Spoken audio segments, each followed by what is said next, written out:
Ave Maris Stella.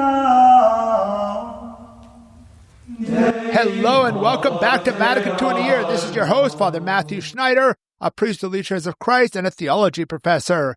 This is a podcast on the StarQuest Production Network at sqpn.com. Today we're on day 138. We're covering Christus Dominus 35 on the regulation of the ministry of religious priests. If you want to follow along, we have a reading plan and more details at sqpn.com/Vatican or frmatthewlc.com/Vatican. Yesterday we spoke about how religious build up the church through prayer, witness, and apostolate. Today we are going to continue and we're actually going to finish Chapter 2, Bishops in the Particular Church of the Diocese, Section 2.3, Assistance in the Pastoral Office of the Diocesan Bishop, and subsection 2.3.4, Religious. We're going to finish all of those today and we're going to start Chapter 3 tomorrow. Today we're going to cover bishops and religious priests should seek harmonious relationships to serve the good of souls while retaining the specific charisms of the different religious communities. So this paragraph is long. It has 6 numbered parts, and some of those have 1, some have 2 paragraphs under it. I'm not going to do the formatting distinction there, but I will do the 6 numbered parts. So we're going to, before it just basically says all principles. Paragraph 1, 35.1, says religious priests should be happy to collaborate with bishops. Point 2, religious priests should keep their charism. Point 3, Pope can put religious under him outside local bishops. Point 4, religious subject to local bishops. Point 6, various religious communities and dioceses should cooperate. And point 7, bishops and religious should meet. So let's read the part before and paragraph 1, 35.1. In order that the works of the apostle be carried out harmoniously in individual dioceses, and that the unity and diocesan discipline be preserved intact, these principles are established as fundamental. 1. All religious should always look upon the bishops as upon the successors of the apostles, with devoted respect and reverence. Whenever they are legitimately called upon to undertake works of the apostolate, they are obliged to discharge their duties as active and obedient helpers of the bishops. Indeed, religious should consider it an honor to respond promptly and faithfully to the requests and desires of the bishops, and in such a way they may assume an even more ample role in the ministry of human salvation. This they should do with due respect for the character of the Institute and in keeping with their constitutions, which, if needs be, should be accommodated to this goal in accord with the principles of this conciliar decree. Especially in view of the urgent need of souls and the scarcity of diocesan clergy, religious communities which that are not dedicated exclusively to the contemplative life can be called upon by bishops to assist in various pastoral ministries. They should, however, keep in mind the particular character of each community. Superiors should encourage this and work to the utmost by accepting parishes even on a temporary basis. Right? So there's one little thing I struggled. There's a typo in the, pretty sure there's a typo in the Vatican.va version, which is the version I'm using because the version I have the rights for. There is a few translations in English, but right. So the first thing, before any of the numbers, they're saying these 6 are basic principles, right? Need to seek unity in dioceses, unity between bishops and religious, that's all, right? So then we get into 1, right? So paragraph 35.1 talks about the proper reverence and devotion, right? We need to look at the bishop as a spiritual leader, we need to look at him as the successor of the apostles, and we should be honored if we're asked to do certain things and respond promptly, right?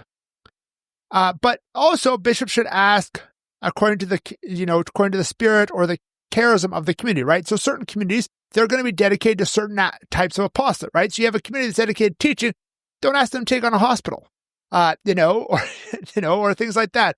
Or you have a community that's dedicated to serving the poor, don't ask them to take on the wealthiest parish in the diocese. It might not be the best fit, right? And then also to let contemplatives be, right? And there is a challenge here in some communities that are kind of semi-contemplative, and they can be pushed too far to outside, and bishops have to respect that as well, right? So that's important. So moving on to 35.2, religious priests need to keep their charism, right? So let's read it. Religious engaged in the act of apostolate, however, must always be imbued with the spirit of the religious community, and remain faithful to the observance of their rule in the spirit of submissiveness due their own superiors. Bishops should not neglect to impress this obligation upon them. Right, so that's it. We need to maintain our spirit. I am a leader. Even if I'm doing some ministry, that could also be done by a diocesan priest, right? So I'm teaching in the seminary. A diocesan priest could, there are diocesan priests in this country who have the training to teach the class I'm teaching. No question about it. There are diocesan priests who can do the kind of aspect.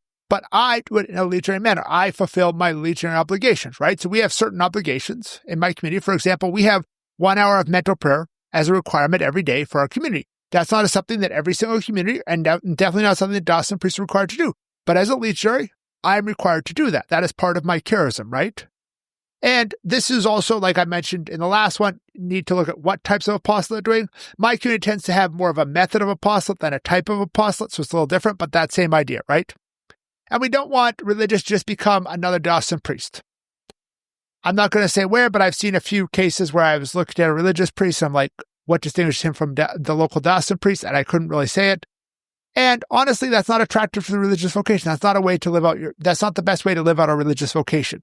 If we have a vocation to be religious, we should live it out. We should live in community. We should live the various aspects that our community specifically has that are come from and feed the general spirituality of the church, but have specific aspects. Moving on to 35.3, the Pope can put religious under him outside of local bishops. Hopefully this isn't too complicated. The term here is a little, I don't like the term exemption here, but I'll explain it afterwards. So let's read it. The institute of exemption, by which religious are called to the service of supreme pontiff or other ecclesiastical authority and withdrawn from the jurisdiction of bishops, refers chiefly to the internal order of their communities, so that in them all things may be properly coordinated, and the growth and perfection of the religious common life promoted. These communities are also exempt so that the supreme pontiff can dispose of them for the good of the universal church, and any other competent authority for the good of the churches under its own jurisdiction. This exemption, however, does not exclude religious and individual dioceses from the jurisdiction of bishops in accordance with the norm of law, insofar as the performance of their pastoral office and the right ordering of care of souls requires it, right? So this is the idea that all religious communities, they start as Dawson, right? They start within a diocese, and so the head superior of that community is under that bishop, and that bishop can say, hey, can make change in that community. But at a certain point, of growth of a community or something like that, it becomes what's called a pontifical right community. And when that's done, then it becomes, at least for internal stuff for the community, it becomes outside the jurisdiction of the local bishop, right? Most of the main communities you think of have done this, like Carmelites, Legionaries, Jesuits, Dominicans, etc., right? And so this is not so much about external apostolate, but internal life. So, for example, let's say in the Legion, we have a superior for North America, for Canada, the U.S., and some Pacific Rim, 2 communities out in Philippines and Korea, right? And so that's our province. And so if we appoint Father so-and-so to be the provincial, no bishop in the U.S. can say, no, we don't like him, or, oh, nope, not appropriate, right?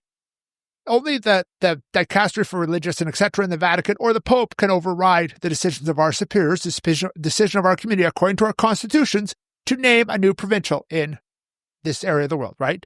However, if I want to go and preach at a local parish, I still need to check with the bishop, right? So, for example, I get called to do talks or preaching in different places, and I always have to check with the bishop, right? And so that hopefully is clear how the internal life, or even like our superior here, like in my community here in San Jose, the superior is Father Kevin Lixie. And Father Kevin is named by, internal means in the Legion. And the Bishop of San Jose can't say, oh no, can't say not. Like if there was something of issue with the superior and he's like, hey, the superior has these things and, child protection issues, we won't let him do any ministry in the diocese, the bishop would say that, right? And obviously, if we had some priest who had child protection issues, we would put him, out of public ministry because we respect those types of things, right? Anyways, so this is build up the universal church, not just the local church, right? So that's part of it. So we need to move on to 35.4. I want to try and finish on time. We might be a little late today. This is about religious being subject to local bishops. All religious, exempt or not exempt, are subject to the authority of the local ordinaries in those things that pertain to the public exercise of divine worship, except where differences in rites are concerned. The care of souls, the sacred preaching intended for the people, the religious and moral education of the Christian faithful, especially the children, catechetical instruction, and liturgical formation. They are subject to the local ordinary also in what pertains to decorum proper to the clerical state, as well as in the various works which concern the exercise of the sacred apostolate. Catholic schools conducted by religious are also subject to the authority of the local ordinaries, for the purposes of general policy-making and vigilance, but the right of religious to direct them remains intact. Religious are also bound to observe all those things which councils or conferences of bishops shall legitimately prescribe for the observance of all. So just a quick term here, local ordinary usually refers to your local diocesan bishop, but there are certain cases where the person who's in charge is not a bishop, like in mission territories, or certain cases called an abbey nullus, where the abbot is the one in charge for a certain area around the abbey. For all intents and purposes, for 98% of the listeners, you can just think of it as the local bishop, just if you hear that term in church documents. Right, so when you still need the bishop's permission to serve the people, right, and things about, proper to clerical state, right, I walk around outside wearing my clerical collar, right, and, normal clerical dress. My community doesn't have, we have our own cassock for in the house, but we don't usually use it too much in ministry. So we're not we don't look so distinct from other priests when we're doing ministry. And Catholic schools and religious apostles, we have a degree of independence from the diocese that we have to get, the specific charism of that community, but then also dependence in this, follow the diocesan norms, right? For example, the exact program you have to do for child protection and things like that varies by diocese. And we, even though we have our schools, the religious community, we follow the local diocese for whatever the child protection thing is, right? We make sure that we have it up to a certain standard, and all the dioceses in the U.S. are up to that standard. But, then one diocese uses one program, one diocese uses another, both are good, right? And we're not going to get into a debate about that. Also obey the USCCB, the bishops, in the broader sense like that. So paragraph 35.5, how various religious communities and dioceses should cooperate. Let's read it. A well-ordered cooperation is to be encouraged between various religious communities and between them and the diocesan clergy. There also should be a very close coordination of all apostolic works and activities, which especially depend on a supernatural attitude of hearts and minds rooted in and founded upon charity. The Apostolic See is competent to supervise this coordination for the universal church. Sacred pastors are competent in their own respective dioceses, and patriarchal synods and episcopal conferences in their own territory. For those works of the apostolate which religious are to undertake, bishops or episcopal conferences, religious superiors or conferences of major religious superiors should take action only after mutual consultations.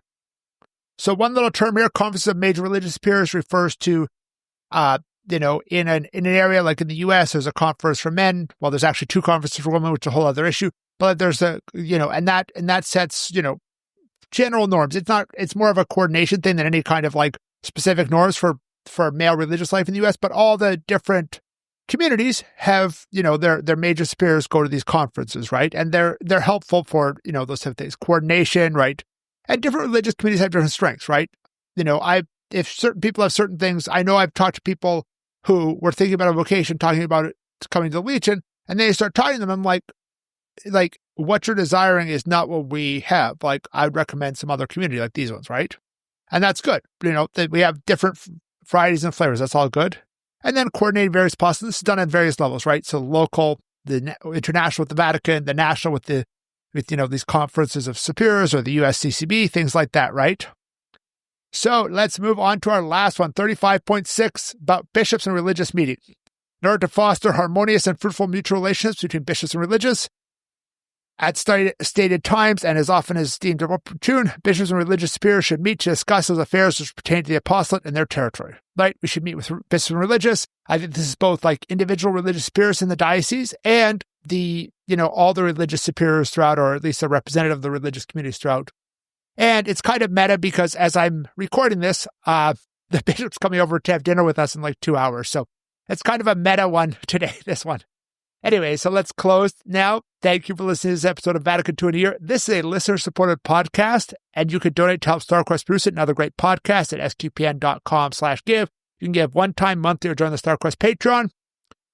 Just so you know, I'm recording this well in advance, so I will have had dinner with the bishop many weeks before this comes out. Tomorrow, we're going to continue on the next paragraphs of Christus Dominus, 36 to 37, on bishops meeting together, which is the start of paragraph of chapter 3. Please join us then to learn more about Vatican II, which can provide a blueprint for the Catholic Church. Go to sqpn.com/Vatican, frmatthewlc.com/Vatican, or Vatican SQPN on Facebook and X for more information on the podcast, such as playlists for individual documents and a reading plan. There's also an SQPN Discord with a channel for Vatican II in the Year at sqpn.com/Discord. I check that out once every week or two. Amen.